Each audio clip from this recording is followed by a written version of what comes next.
But in 1785, when Tipu Sultan was the ruler of Mysore, in 1785, Tipu Sultan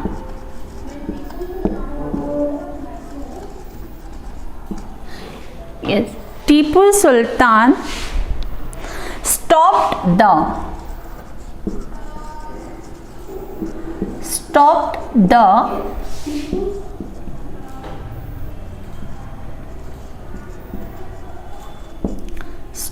the export of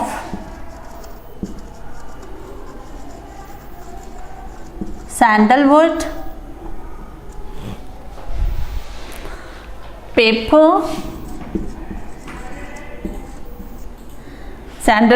paper and cardamom.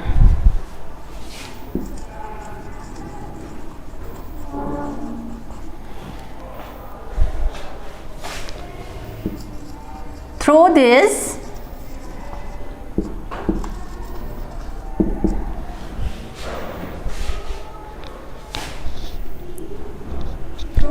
through the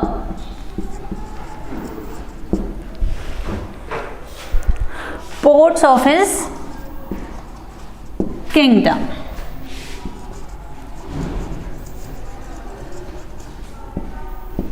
Ports of his kingdom, and disallowed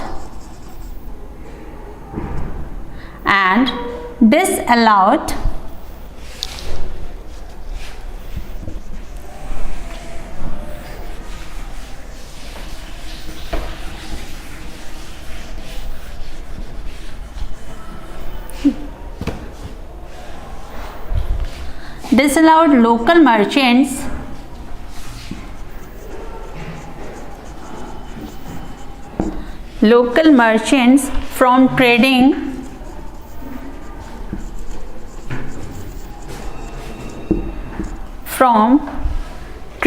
with the company.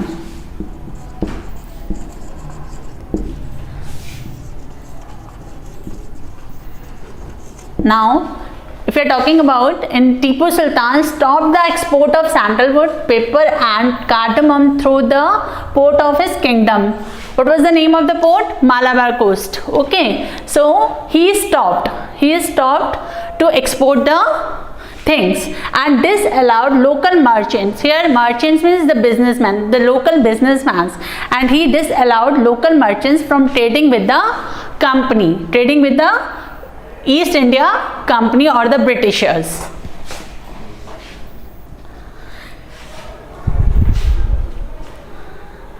So Tipu Sultan also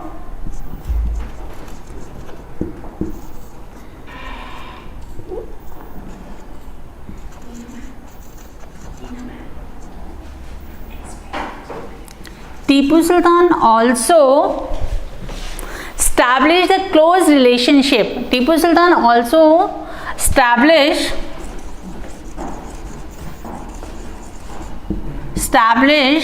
the close relationship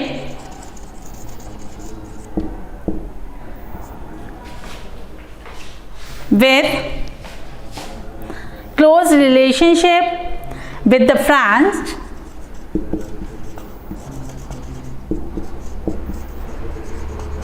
Now here, if we are talking about when the Tipu Sultan stopped and disallowed the local merchants to trade with the company or to trade with the East India Company, and Tipu Sultan also established his army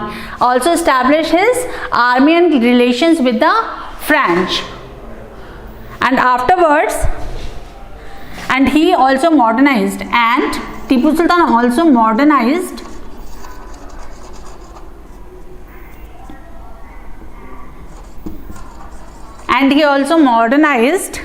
his army. He also modernized his army with the help of French.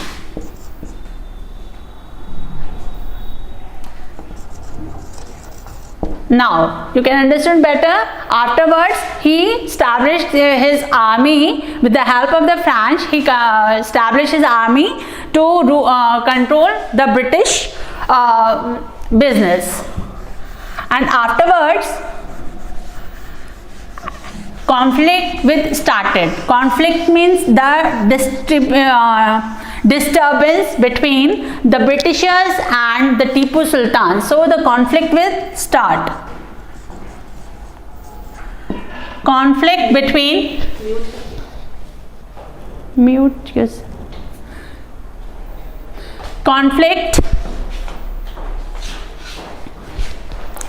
conflict was there. Conflict was there with Tipu Sultan and Tipu Sultan versus Britishers. So conflict was started with the Tipu Sultan and the Britishers. Conflict started, and afterwards, and after some time, the Britishers was furious, and after some time the Britishers was furious, and the company saw Hyder and Tipu Sultan. The company means the Britishers, the East India Company saw Hyder and Tipu Sultan as ambitious, arrogant and dangerous ruler. And East India Company also know the Tipu Sultan and Hyder Ali was the arrogant, dangerous and ambitious ruler.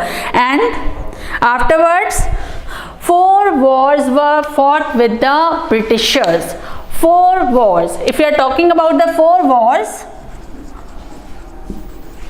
4 wars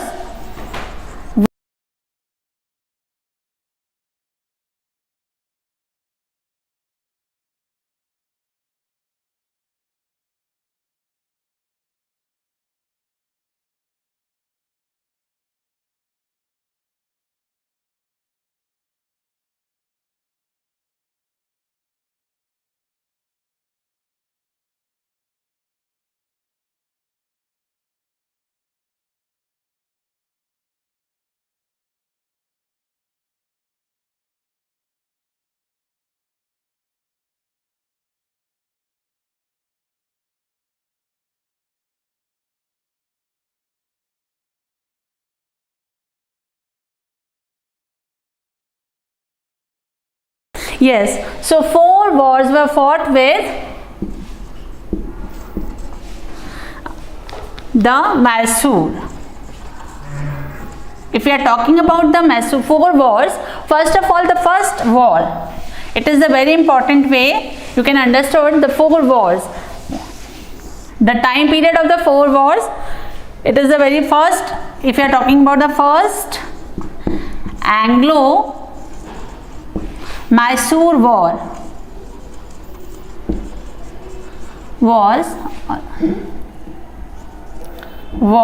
was there in 1767 to 1769. If we are talking about the first Anglo-Mysore war, it was started in 1764 and ended in 1769. And the second war, second Anglo-Mysore war, again started in 1780 till 1784. 4 years, the term period of 4 years. They fought in term period of 4 years. The second Anglo-Mysore war was started in 1780 and ended in 1784. It was the largest war, and the time period of this war was the 4-year continuation of this war was there. And the third Anglo-Mysore war,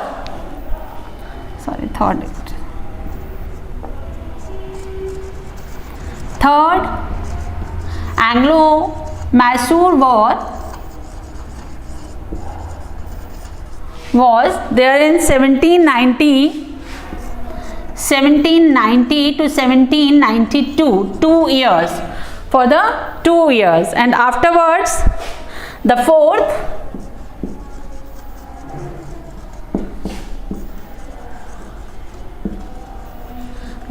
Anglo-Mysore War was started in 1799 until till the end of the Tipu Sultan. When the Tipu Sultan was died, war was there.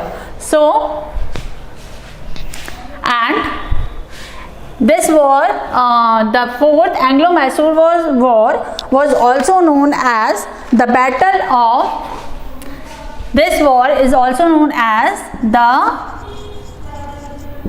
Battle of Seringapatam.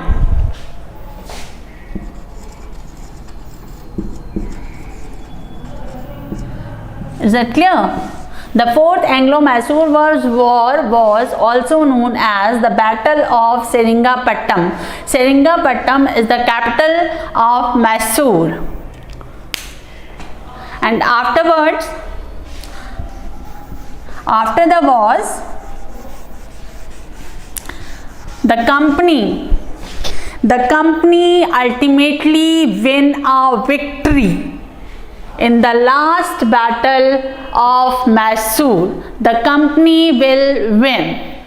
The East India Company will win in the last battle with Mysore. And Tipu Sultan was died. If you are talking about Tipu Sultan was died in which year? So Tipu Sultan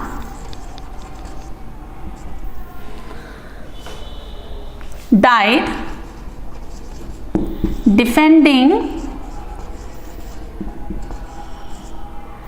Tipu Sultan was died defending his capital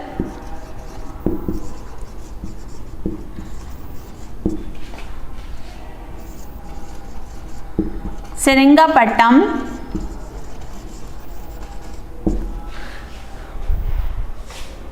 on 4th May 1799. Now this is the result of the battle of the 4th Anglo-Mysore War. Okay, and the company win the victory and Tipu Sultan was died defending his capital Seringapatam. Seringapatam was the capital city of Mysore. So he defended his capital Seringapatam and he was died on 4th of May 1799. And afterwards Mysore was placed under the former ruling dynasty of the Wokyards. And afterwards the Mysore was in the hands of the Wokyards and subsidiary alliance was imposed on the state of Mysore. Subsidiary alliance we discussed previously. So subsidiary alliance was also there after the death of Tipu Sultan. So this is the topic related to your chapter Tipu Sultan and the 4 wars were there, and afterwards the important policy was imposed by the Britishers. First one is subsidiary alliance and the second one is the doctrine of lapse. Doctrine of lapse is also very important policy imposed by the Britishers. Yes, the policy name was the new policy we discussed about the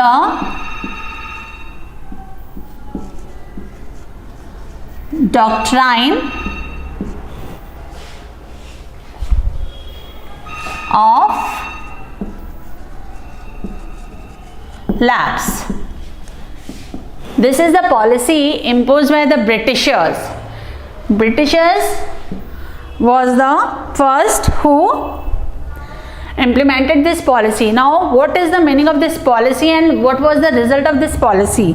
So, if we are talking about what was the doctrine of lapse, first of all, we know the meaning of the doctrine of lapse. What is the meaning of doctrine of lapse? If we are talking about it, this policy was devised by, if you are talking about who imposed the policy of doctrine of lapse, so this policy was imposed by or devised by Lord Dalhousie. Okay, so Lord Dalhousie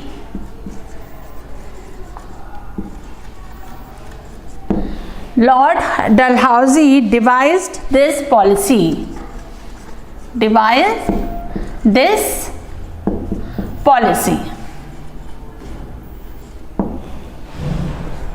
And after that, Lord Dalhousie devised this policy, and what is the meaning of this policy? We will discuss. First of all, we know the meaning of who was Lord Dalhousie.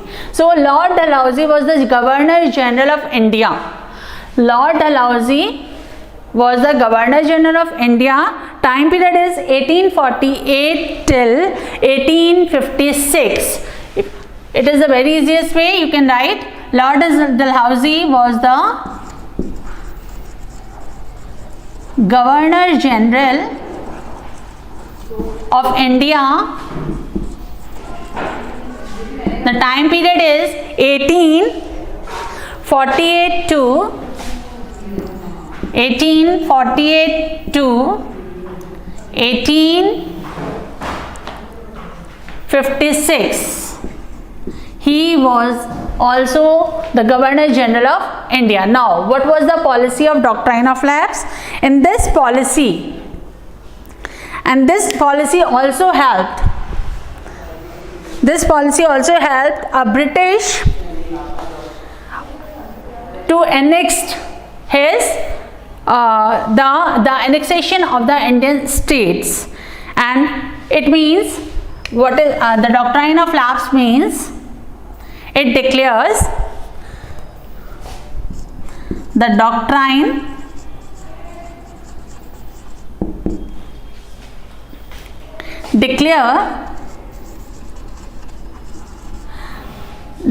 means, now here we are discuss about the doctrine.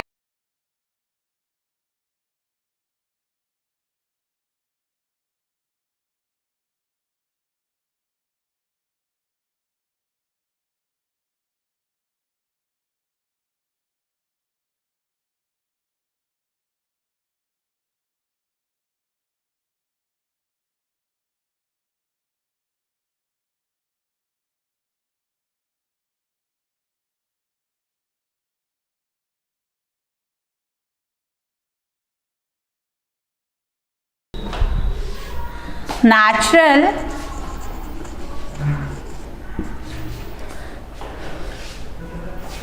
male hair.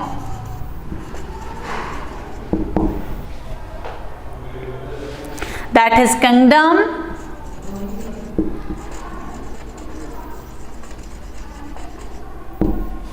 kingdom would lapse.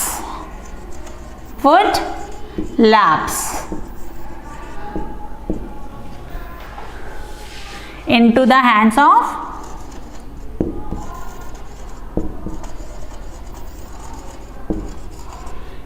of the Britishers. So this is the main motive of the Britishers. That's why he applied this policy, the doctrine of lapse.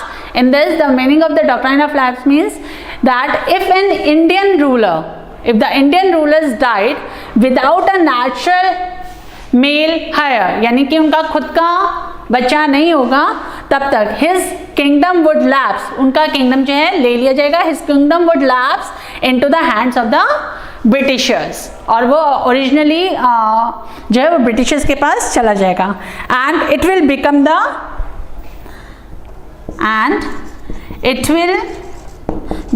part of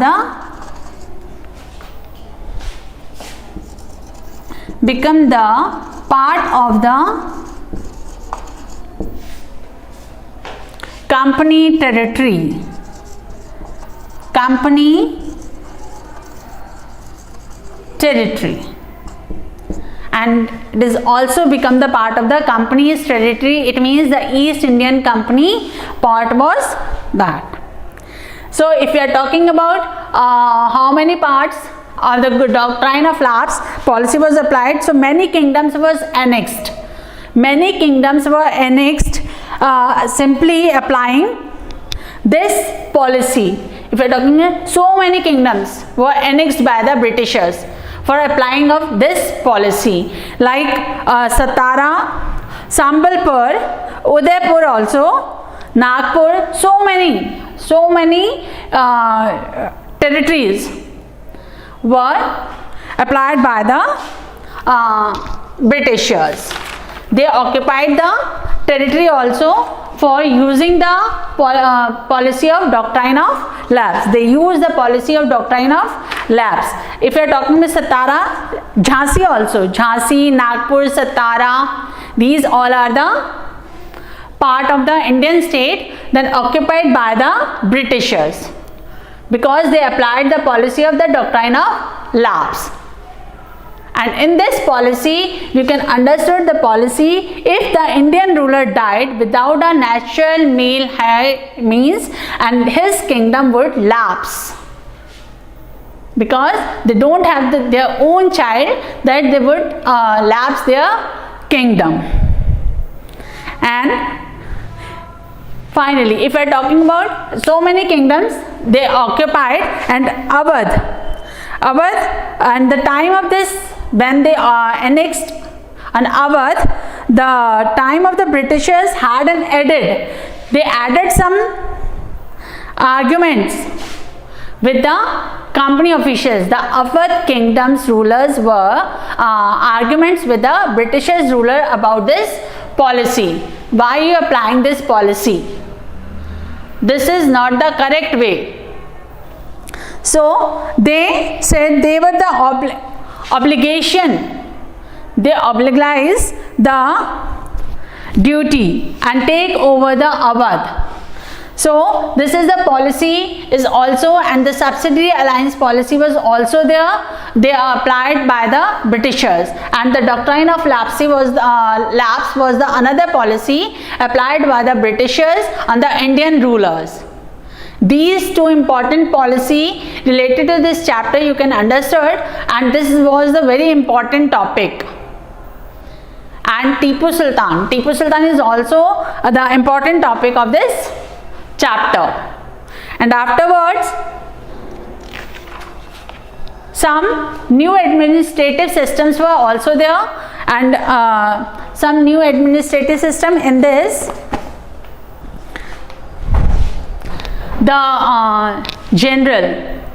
The Governor General Lord Dalhousie and devised this policy, because this policy was made by the Britishers, because they want the Indian kingdom, they want the Indian states, and they annexed the Indian kingdom. That's why they applied this policy. And after this, so many kingdoms, if you are talking about so many kingdoms, like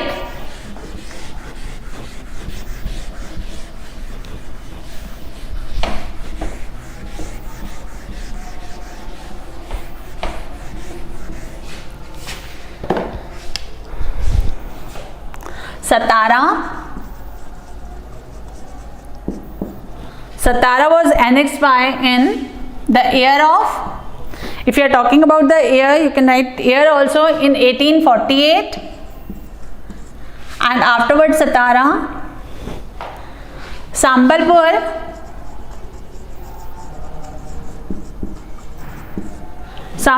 was occupied in 1850.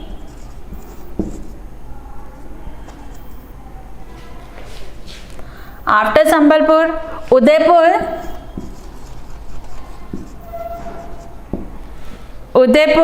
in 1852. After Udaipur, Nagpur was there. Nagpur was also annexed by the Britishers in the year of 1853. in the year of 1853 and Jhansi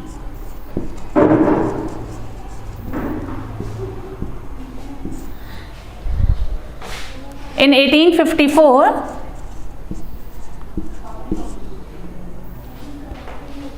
and the last one is the Awadh.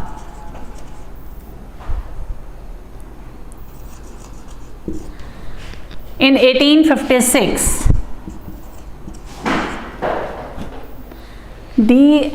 These are the kingdoms annexed by the Britishers for applying this policy of the doctrine of lapse. These were the names. These are very important names. And in which year?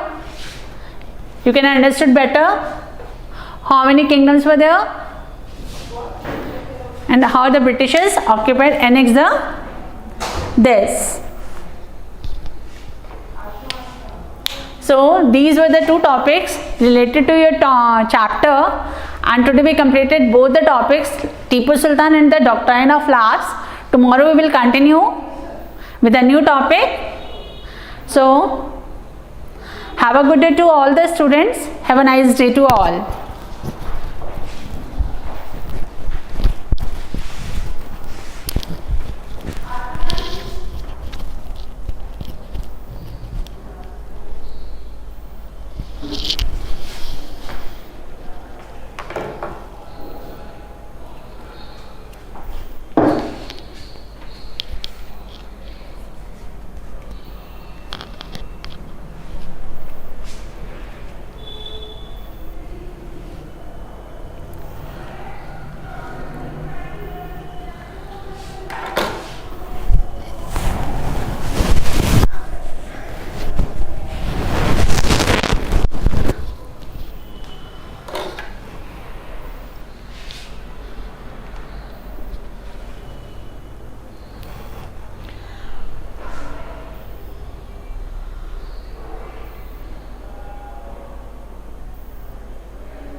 मुझे बता